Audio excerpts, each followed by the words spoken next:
Positively Fort Wayne, brought to you by Adventure Homes. Luxury and comfort for less.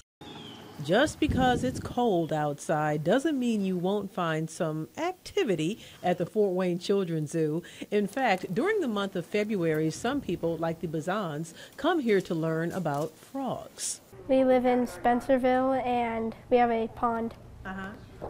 And so there are a lot of bullfrogs. 12-year-old Evan and his family attended FrogWatch classes at the zoo last February. Well, we learned about frogs and some bullfrogs and spring peepers and rock frogs and ways to help the environment for frogs to grow. And it's not really watching as much as it is listening.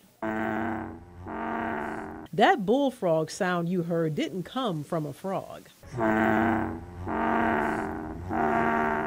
Let's just say 10-year-old Nathan is really down with his sound. Listening to them a lot and they're just kind of making a rumble in your throat. Just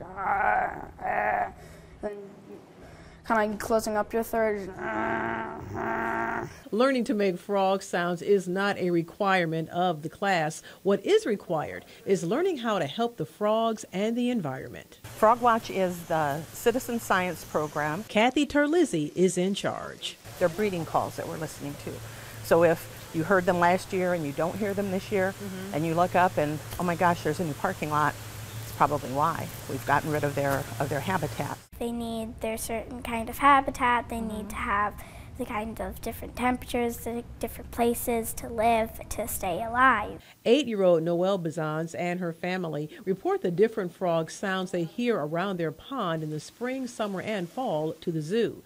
That information gets entered into a database that tracks the frogs and analyzes the environment and habitat loss. It takes 5 minutes twice a week in your own backyard if you have a pond, and you report that, and then actual scientists can track that phenology, what happens over time. Terlizzi says the frog population is in serious decline. Citizen scientists help track trends in their population. And they're an indicator species because they breathe through their skin and they're found in water and land. They're one of the first animals that will show signs of distress if we have pollution going on. Pam George teaches the class. We study 11 toads and frogs in this area. Those are the ones that are in northeast Indiana. Each frog has its own look and sound. For Mom Kristen, FrogWatch is a great family activity that is positively Fort Wayne for a lot of reasons. So this is an opportunity for us as a family to do something on our own property